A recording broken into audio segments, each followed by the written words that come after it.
आंवले के वृक्ष की पत्तियों पर शयन करेंगे और भगवान शंकर उनका अनुमोदन करेंगे।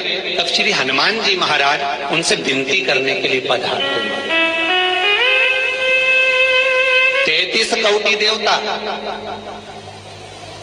भगवान विष्णु जब शयन से उठते हैं, देवसोनी एकादशी को जब भगवान उठेंगे, नेत्र खोलेंगे, तो प्रथम दर्शन भगवान विष्णु श्रीमद् भागवत कथा, स्कंद पुराण, पद्म पुराण, अग्नि पुराण, जितने भी पुराण उठाना चाहे सारी पुराणों को उठाकर देखना कि प्रथम वर्णन आपको मिलेगा कार्तिक महत्तम का कि भगवान नारायण सर्वप्रथम जब नेत्र खोलते हैं, अपनी देव सोनी एकादशी से सोकर देव उठनी एकादशी पर जब उठते हैं, तो भगवान नेत्र खोलकर सबसे पहले किसका दर्शन करते हैं? किसका दर्शन?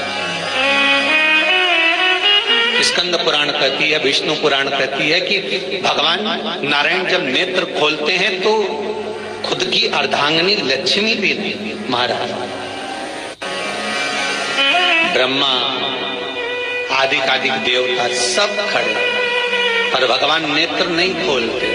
कब तक? जब भगवान शंकर अपने ही मुख से भगवान श्री हरि का गुणगान नहीं गाते, डमरू का नाद नहीं।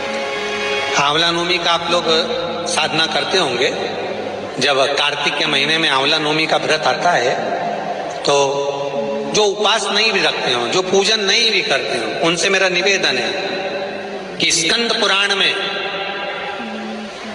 कार्तिकेय के पावन चरित्र में स्कंद पुराण में स्पष्ट किया गया।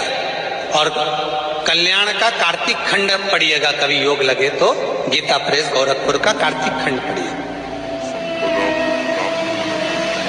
आप पढ़ेंगे तो उसमें मिलेगा आपको कि आंवला नवमी के दिन आंवले के पेड़ के नीचे घी का दिया लगाकर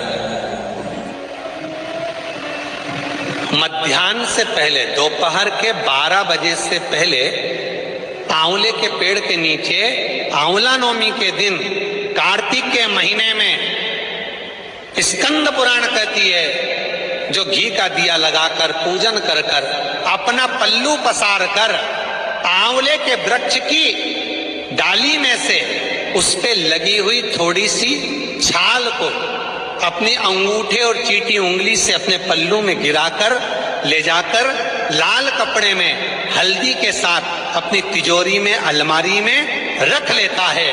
उसके घर में कभी बरकत की कमी नहीं होती, उसके घर में कभी संपदा की कमी नहीं होती, उसके घर में धन, वैभव, सत्ता बढ़ती है, बढ़ती है। आंवला नवमी की कथा में एक प्रसंग आता है। आंवला नवमी का पूजन आपको करना आता है, व्रत करने वाली माताएं व्रत करती है, आंवले के पेड़ के नीचे जाकर पूजन करना, भोजन करना, आंवले का वृक्ष की छाया में बैठना, उस दिन किसी को अपशब्द ना कहना, आंवले की पूजन कर कर अपनी झोली को पसार कर चीटी उंगली और अंगूठे से आंवले की छाल को थोड़ा सा पल्लू में गिरा लेना, उस छाल को ले जाकर अपनी बरकत में, अपनी अलमारी में, अपनी तिजोरी में रख देना। यह आंवला नवमी की पूजन का विधान है, संपदा के।